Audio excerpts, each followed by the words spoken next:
Welcome to our Devos. We are talking about finishing strong and the fact that we are made for this.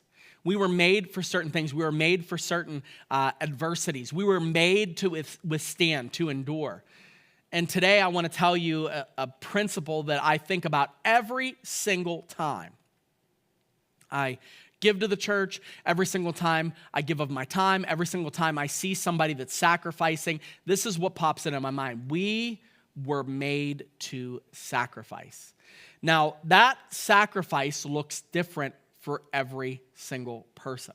Let me explain. There are people that they can give a ton of money to the church. And giving a ton of money for them is not a sacrifice. What might be a sacrifice for them is them spending an hour serving a week on our worship team or serving in the tech team or helping during VBS. That might be the sacrifice. There are people, they can't afford to give. Like they struggle with giving in a lavish way. And their sacrifice to them, what they give is little compared to what you would think it is to give. But in reality, their sacrifice is way bigger than the wealthiest person. Sacrifice is something that is completely relative. It's relative to the person. It's relative to what is going on in a person's heart. But one thing is for sure, all of us were made in one way, shape, or form to sacrifice.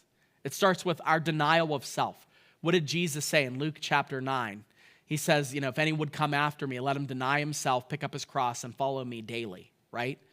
So in there, you see the sacrifice of that self-denial, that this world is offering all these worldly pleasures, the comforts of this world. As I talked about over this weekend, we were hoping to live in a comfortable way, when in reality, we were called to live like soldiers in an uncomfortable conscription into a war.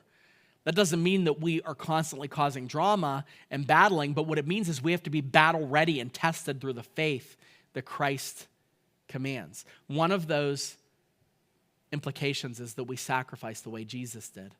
And he gave the ultimate example of this in sacrificing his very life to die for the sinner.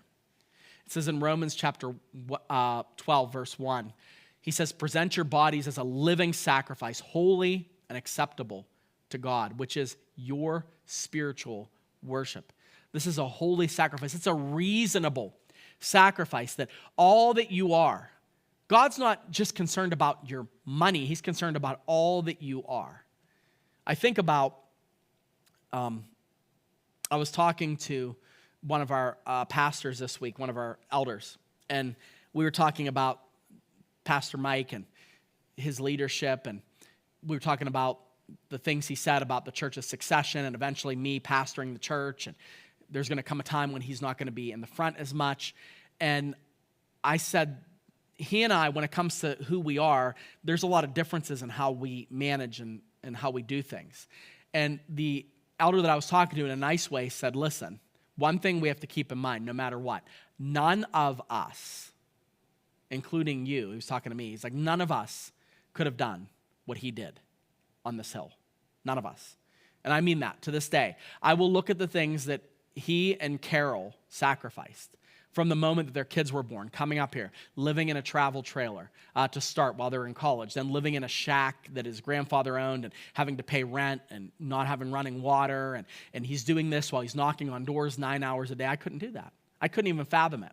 I couldn't fathom my wife saying, I'm going to move we have 2 children. We have 3 children. When he moved to Pittsburgh, he had 2. I couldn't imagine telling my wife, hey, we're going to move above a garage because I'm going to plant this church. I can't even comprehend that. For years, making next to no money in terms of being able to provide for his family, having to work 2 massive jobs in order to provide. I couldn't imagine. But he was made for this. He was made for this. And when you look at Carol and when you look at Pastor Mike, and when you look at their family, the word that you should think about is sacrifice, because that's what they've done. That's what he's done with his whole life, is sacrifice. Sacrifice his time, sacrifice his ability. For many of us, after losing so many things, and grieving, sacrifices all that for the sake of doing what God wants. We were all made to sacrifice. A little bit of an insight about sacrifice. It's not joyless. There's something to be said about being able to give up something that you want or love for something that has such greater value. It's an amazing thing. And right now, we're in a season where we as a church are going to be going into a 3-year sacrifice where we're going to sacrifice for giving.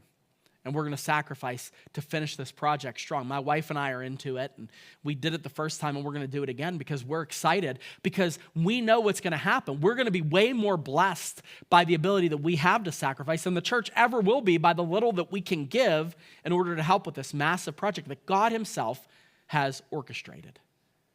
So, when you look at your life, when you look at the commitments that we're going to be making together in a couple weeks, I want you to be thinking about that. We were made for this. You were made for this. I know it's hard. There's some of you who are like, oh, this is kind of a big deal, and this is all I can do. Well, ask the Lord, what does a sacrifice look like for me? What does that look like? Really ask him. And it's different for different people. So don't worry about what people on the left are doing. Don't worry about what people on the right are doing. What are you going to do? What is God leading you to do?